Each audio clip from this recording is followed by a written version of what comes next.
Sana leo siku ya kushiriki mwili wa Kristo. Ni nini hasa ushirika mtakatifu? What is the Holy Communion? Ushirika mtakatifu ama the Holy Communion, known as the Lord's Supper, represents the greatest expression of God's love for his people. The Holy Communion, known also as the Lord's Supper, represents the greatest expression of God's love for his people. Tunapoongea juu ya ushirika mtakatifu ambao pia unajulikana kama meza ya Bwana ama chakula cha jioni cha mwisho cha Kristo pamoja na wanafunzi wake, unaonyesha upendo mkuu wa Mungu kwa watu wake. Tunaposhiriki ushirika mtakatifu ama mwili wa Kristo ambao pia unajulikana kama meza ya Bwana ama chakula cha mwisho cha Kristo kushiriki pamoja na wanafunzi wake, Kristo alionyesha ama Mungu alionyesha upendo wake mkuu kwa ajili ya watu wake. Kwa sababu gani Mungu alionyesha upendo mkuu kwa ajili ya watu wake? Kwa sababu Kristo kabla hajaenda kutimiza malengo kamili aliyokujia hapa duniani. Malengo kamili ni gani? Ni kwamba afe kifo cha msalaba cha kujitoa dhabihu kwa ajili ya kumkomboa mwanadamu, kwa ajili ya kuleta msamaha wa dhambi kwa yoyote atakaye amini. Bwana Yesu asifiwe. Haijalishi ni kahaba, haijalishi ni muuaji, haijalishi ni mchawi, ukiamini kazi ya Yesu Kristo aliyekamilisha juu ya msalaba, unapata msamaha wa dhambi na unafanyika mmoja wa wana wa Mungu. Kwa hivyo mchana wa leo nina habari njema. Haijalishi ulitenda dhambi aina gani, haijalishi ulinyonga watu wangapi, haijalishi ulipiga watu kabari ya wangapi, haijalishi uliroga watu wangapi, haijalishi umechangia kuvunja nyumba za watu wangapi, haijalishi ulikuwa mpango wa kando, haijalishi ulifanya vituko aina gani, ukiamini kazi ya Yesu Kristo aliyekamilisha juu ya msalaba, basi unasamehewa dhambi zote na unapata kibali cha kufanyika kuwa mwana wa Mungu. Na kama utamaintain utakatifu huo, uzima wa milele umekuwa guaranteed. Bwana Yesu asifiwe sana. Kama utatunza wokovu, shida iko hapo kwa kutunza.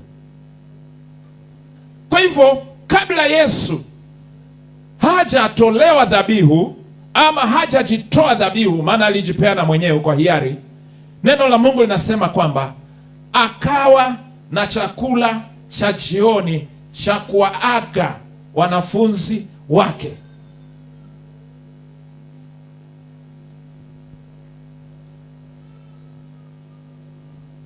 The Last Supper is the final meal shared by Jesus with his apostle in Jerusalem before his crucifixion, as described in the New Testament. Kama nimekueleza kwamba hichi ni chakula cha mwisho cha Yesu Kristo ambaye alishiriki na wanafunzi wake kabla kuamkia kusulubiwa. whereby believers share bread, which is his body, and wine, his blood, to signify his broken body and shed blood for forgiveness and new life, fostering fellowship with God and each other. Hii tunaambiwa kwamba wanafunzi ama waamini walikuwa wanashare. Maana alisema kwamba fanyeni hivi kwa ukumbusho wangu. Kwa hivyo washirika ama kanisa la kwanza lilikuwa kila wakati linafanya hivyo.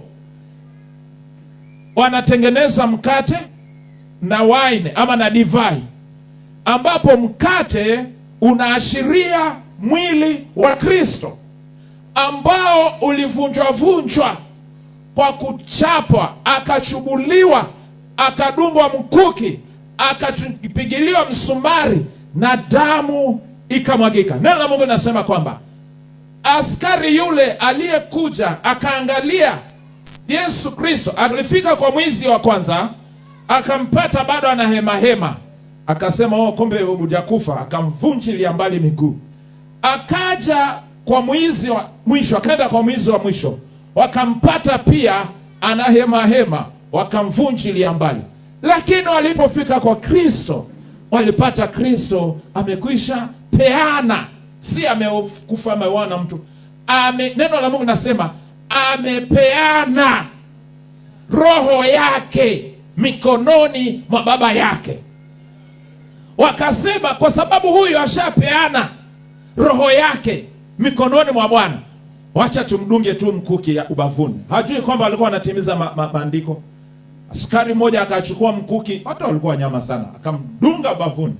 Neno la Mungu linasema damu na maji ikatiririka katika ubavu wake, na hiyo ikatimiza lengo na kamili na shabaha ya Yesu Kristo kuja duniani kumkomboa mwanadamu. Maana ilikuwa ni lazima damu isiyokuwa na madoadoa, damu isiyokuwa na dhambi iweze kumwagika, ndipo iweze kuokoa, kusafisha, kusamehe wenye dhambi.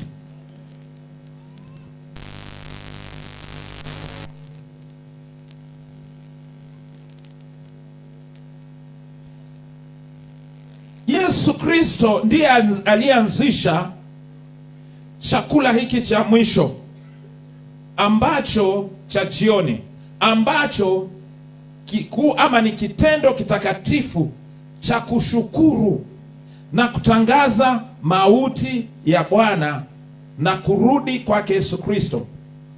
Tatu, na kutuunganisha waamini katika upendo wake mkuu.